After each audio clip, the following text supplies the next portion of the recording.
dessin à la rentrée. Au CDJ, l'EPSA, l'école de la ville de Paris, faisait un concours en septembre. Je me suis inscrit. Je n'avais jamais dessiné quelque chose dans ce domaine, pour aller tendre dans ce domaine-là. Je me suis inscrit au concours et je vois qu'il faut, après l'écrit, pour les oraux, un dossier de travaux personnels. Ce que j'ai fait, j'ai passé des écrits.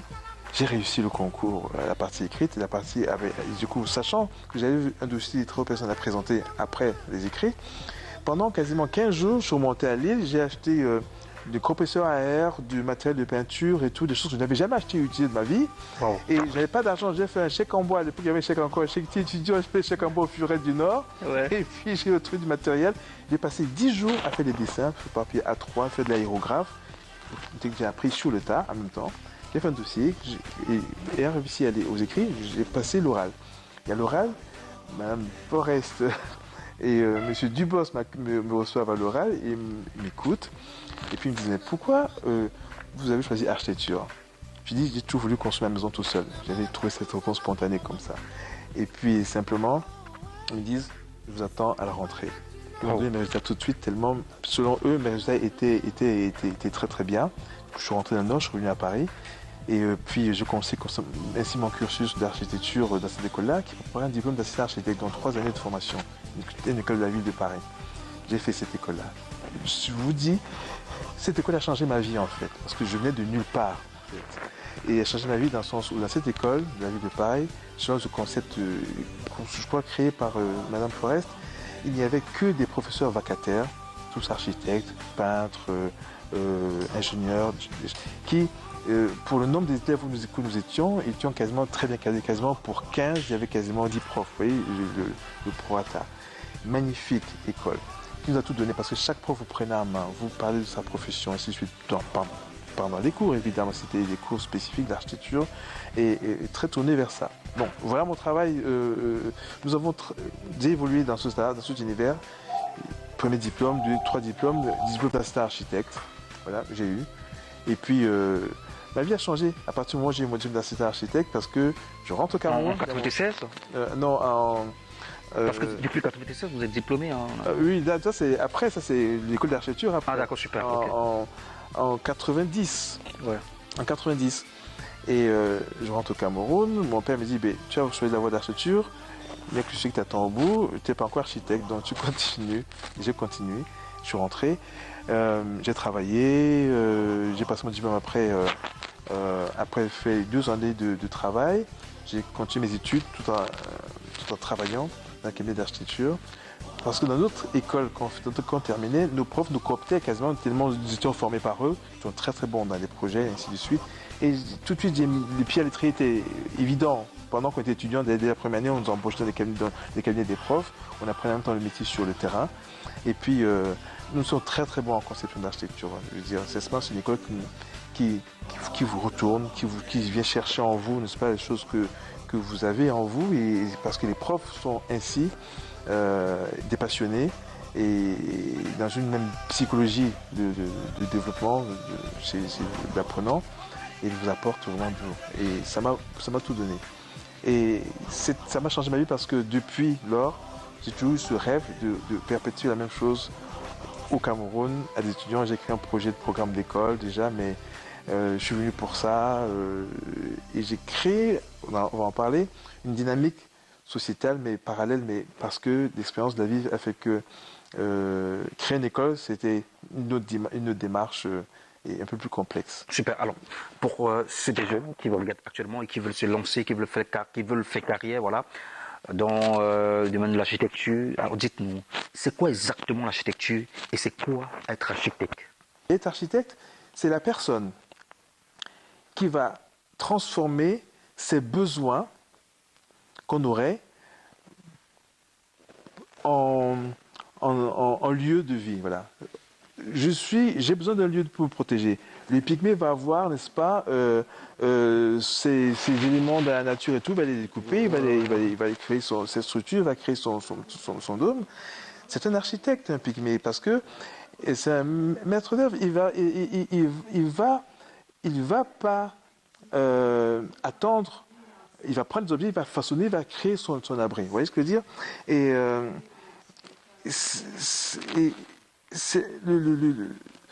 Et dans d'autres hémisphères, dans d'autres contrées, l'autre va prendre la toile de la tente et tout, il va ériger ses 4 poteaux, le tipi indien, il va pouvoir coudre, mettre des tôles de cuir, des peaux de cuir de bêtes qu'il a récupérées, il va les poser dessus, parce que dans le même besoin d'abri, il va faire avec les matériaux qu'il a. Vous voyez, ce sont des architectes, ces personnes.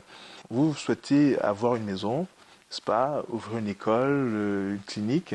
On va faire ensemble, prendre connaissance de vos besoins, faire un cahier des charges, ainsi inscrire tout ce que vous avez besoin, et on va voir comment faire pour répondre à ça par un volume. Dans ce volume-là, on va essayer de répondre à est-ce qu'il y a besoin de lumière, quelle orientation, quelle entrée, quelle quantité de volume respirable peut-on faire, est-ce qu'on doit adjoindre des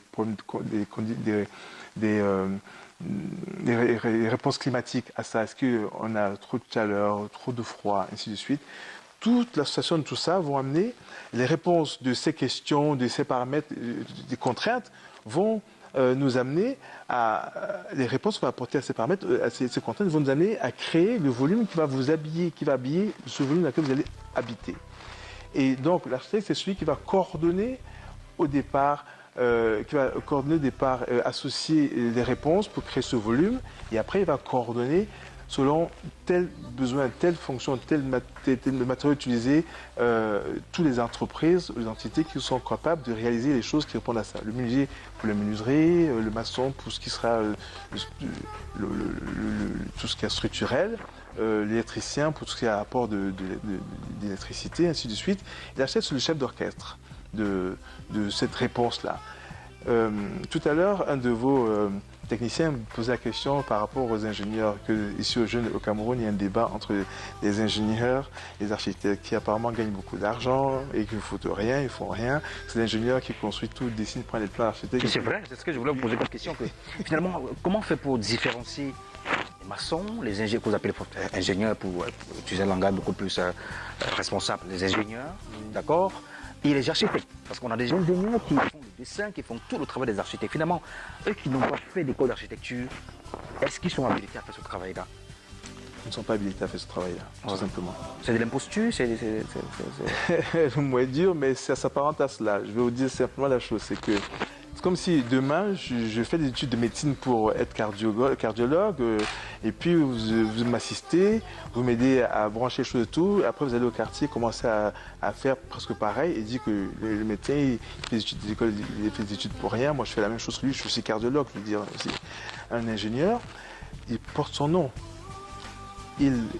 Sa profession, c'est d'aider l'architecte, justement, quand il a créé un volume, à calculer la descente de charges premières, les matériaux, l'association des choses, pour que ce volume qui a été conçu, créé, puisse résister selon les charges que ça va affronter, ou par le poids, ou par les efforts latéraux, le vent, ainsi de suite, ou sur quel sol il est posé, donc on fait des fouilles, ainsi de suite, et pour savoir quel est le bon sol, quel type de fondation il faut, et ainsi de suite. Donc, un ingénieur n'est pas architecte. Je vais dire pourquoi, parce que moi je suis architecte. Je suis confronté souvent à des clients, ils me voient, ils disent écoutez, mais j'ai contacté des entreprises, ils n'arrivent pas à me donner la réponse que je veux, parce que ils n'ont pas d'idée. Un entrepreneur qui est maçon, plombier, électricien et même ingénieur, okay, il va, parce qu'il a vu des plans se faire sous ses yeux, qu'il a vu une salle de bain, une proportion, ainsi de suite, il va penser que je vais faire la même chose, ça va aller pour le client lambda qui veut une maison. Mais ils vont associer quoi? Des matériaux, l'ingénieur va faire les dessins de charge, parce qu'il n'a pas fait calculer des dessins de charge, il sait calculer des dessins de charge, l'électricien va tirer ses câbles et tout, ils vont répondre ils vont agglutiner des réponses. L'architecte qui apporte en plus, comme valeur ajoutée, l'analyse et l'analyse surtout du besoin du client d'abord. C'est la psychologie du client. Moi, je vais vous dire comment vous dormez, comment vous mangez. Est-ce que vous faites des deuils? Est-ce que quand il y a un deuil dans votre cour, il y a 40 000 personnes? Est-ce que vous êtes un chef? Est-ce que vous travaillez la nuit souvent? Est-ce que vous... ainsi de suite. Est-ce que vous souhaitez avoir 2 chambres? Et pourquoi 2 chambres? Un grand lit? Pourquoi un grand lit? Je vais, sans aller dans votre intimité complète, n'est-ce pas, allez chercher ce que vous ne me dites pas, en fait. Vous ne me dites pas. Et du coup, quand je vais créer cette maison qui a peut-être juste 2 petites fenêtres, parce que vous êtes quelqu'un qui préfère dormir dans quelque chose de plus cosy, n'est-ce pas, de moins exposé, n'est-ce pas? Je ne vais pas juste mettre une fenêtre. Je vais dire, ce monsieur, il a une fenêtre, il aime, parce que dedans, finalement, il aime regarder des vidéos, du coup, il faut besoin de lumière. Sa chambre, c'est quasiment un home vidéo, il ne dort pas dedans, il fait que c'est son lieu d'ouverture sur le monde, ok, virtuel.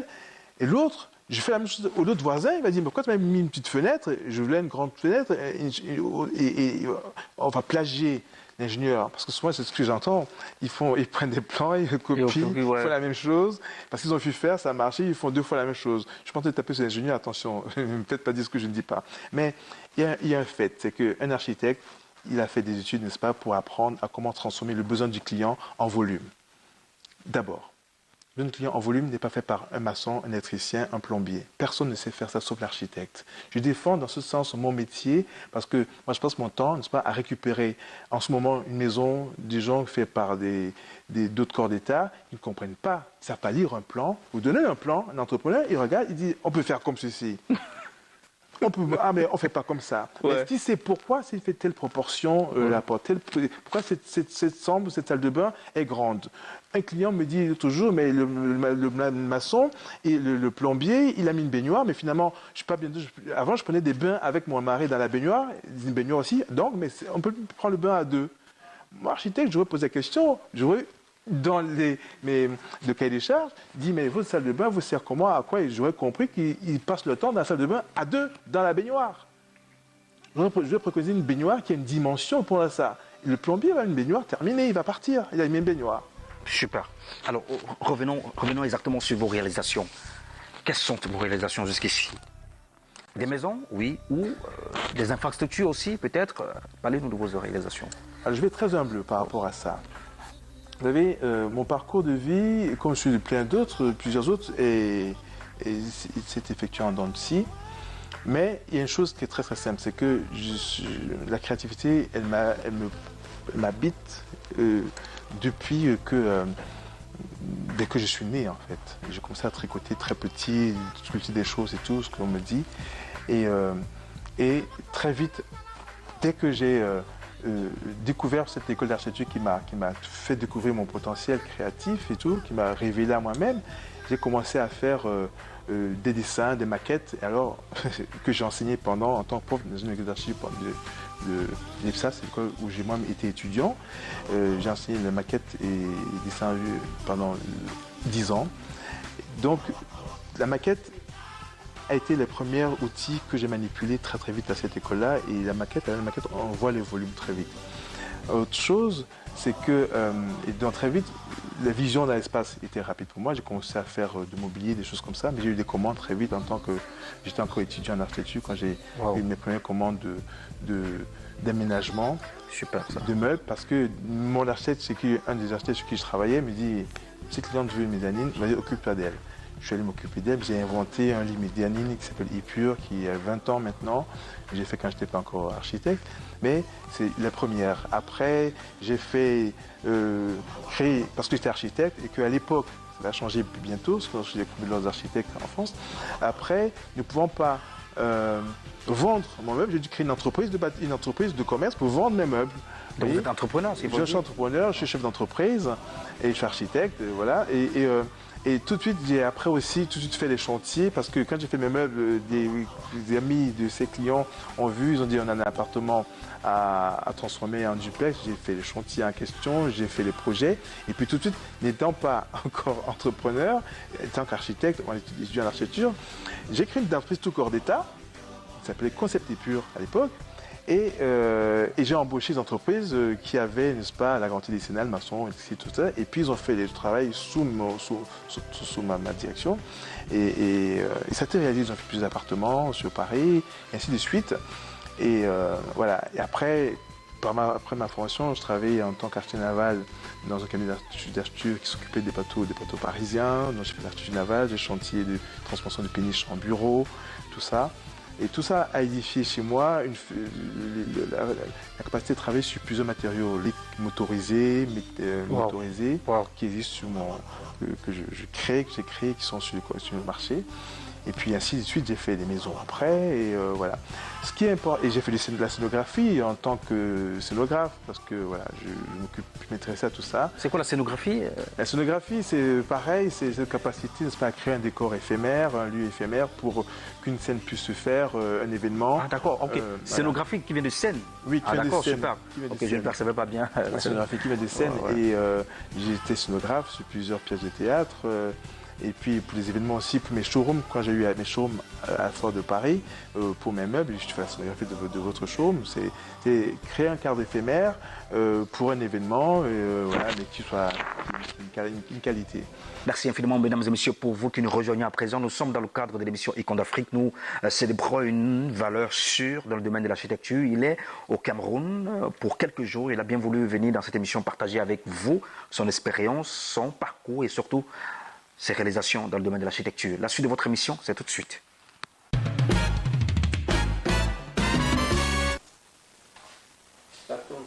Alors, Michel Bendormo, avant de sortir, on va parler rapidement de votre engagement. Vous êtes très engagé dans la promotion des valeurs, notamment la culture et autres. Parlons du mouvement Kounatitude, l'association Kounatitude que vous avez créée avec monsieur Jean-Noël de Regretter Mémoire. Alors, est-ce que finalement, on a 2 fondateurs ou alors 3 fondateurs, je ne sais pas, on a plusieurs personnes qui s'autoproclament fondateurs du mouvement Kounatitude. Parlez-nous de ce mouvement exactement. Écoutez, c'est très très simple. Kounatitude a 2 visages. Ouais. Dans une cuisine en 2012 au village, à Bafou, à Tchan, Jean-Noël et moi, manger, la Vera, tout ça tout. Et nous venons, enfants de l'Ouest, mais vivant à l'étranger, lui en Angleterre, moi à Paris, on se dit, mais c'est merveilleux, c'est la Kounatitude. En discutant comme ça, bâton rompu. C'est comme ça qu'est né le mot Kounatitude. Mais Kouna, pourquoi? Parce que le Kouna, c'était l'objet, l'animal qui a permis de lever, d'éveiller, n'est-ce pas, tout l'Ouest, au moins le Noir. Et nous trouvions que le cochon, parce qu'il est dans sa boue, il fouille, il cherche, il n'y a que de la valeur autour de lui, c'était la Kounatitude positive. Et donc la Kounatitude, c'est quelque chose de positif à faire, et tout ce qu'on fait est positif, et ainsi de suite. Et donc ce mot accroché, dans son lexique accroché, il y a des gens qui se trouvaient intéressants de parler de la Kounatitude. C'est ainsi que nous avons évolué tous nos événements qu'on faisait, et ça a pris un essor en 2018. Et les gens ont voulu s'accaparer l'idée, finalement c'est une bonne idée, parce qu'ils ont participé au montage de ce projet-là, et ils ont voulu après dire qu'ils sont aussi cofondateurs, ainsi de suite. Mais c'est triste parce que justement ces personnalités-là, ou ces gens comme ça, ne n'aident pas les jeunes justement à la probité, à la propriété intellectuelle. Voilà. Alors, tout simplement Kounatitude, aujourd'hui, malheureusement poursuivi, porté et éveillé par moi, vraiment mon Jean-Noël, qui a, comme pour vous ou d'autres personnes, je ne suis pas le seul, qui l'a aidé, accompagné dans sa dynamique et tout, n'est-ce pas, à voir les choses positivement aussi, n'est-ce pas? Il me manque parce que nous avons développé ce projet-là pour que les jeunes et les gens, le système à l'Ouest puissent retrouver une cohésion. On s'appuie sur l'histoire. Qu'est-ce qui s'est passé? Qu'est-ce qu'on a eu? Mais qu'est-ce qu'on va faire demain? Du coup, nous travaillons aujourd'hui sur le maillage des jeunes, potentiel entre les jeunes, pour développer, n'est-ce pas, une économie, une psychologie qui est positive et engageante. Merci infiniment de nous avoir suivis, mesdames et messieurs. Ce fut un plaisir d'avoir célébré cette brave icône avec vous, cette icône de l'architecture qui a partagé son expérience avec vous. J'espère que vous avez tiré votre épingle du jeu. J'ai souvent coutume de dire que la vie est une affaire de choisir de payer le prix plus tard. Pour vous qui avez donc choisi de regarder cette émission, j'espère que cette émission vous a apporté un plus à travers les conseils forts, révélateurs et interpellateurs de notre invité. Mesdames et messieurs, face à chaque difficulté de la vie, dites-vous comme Nelson Mandela, soit j'apprends, soit je gagne, mais je ne perds jamais. Mesdames et messieurs, envolez-vous si vous pouvez. Si vous ne pouvez pas vous envoler, courez. Si vous ne pouvez pas courir, marchez. Au cas contraire, rampez. De Martin Luther King, je suis Patrice Kaji, votre humble serviteur. Merci infiniment à l'hôtel Résidence Saint-David qui nous a accueillis pour tenir cette émission dans ce magnifique restaurant. Merci infiniment, merci et à très vite. Au revoir. Dans ce pays, les télévisions valorisent les expériences inspirantes. C'est quoi une expérience inspirante? C'est quelqu'un qui te parle de son parcours et ça te sert d'école. Une émission comme ça, c'est 5 ans d'université. Hein. Ben oui, c'est une très grande émission. Moi, je vous encourage. Icône d'Afrique, je vous dis merci.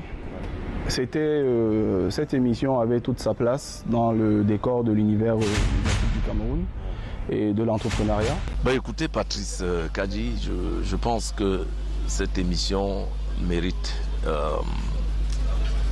les applaudissements de ma part. Dans tous les domaines de prédilection, sans distinction, piloté par Rodrigue Bakop, qui est le réalisateur de cette émission.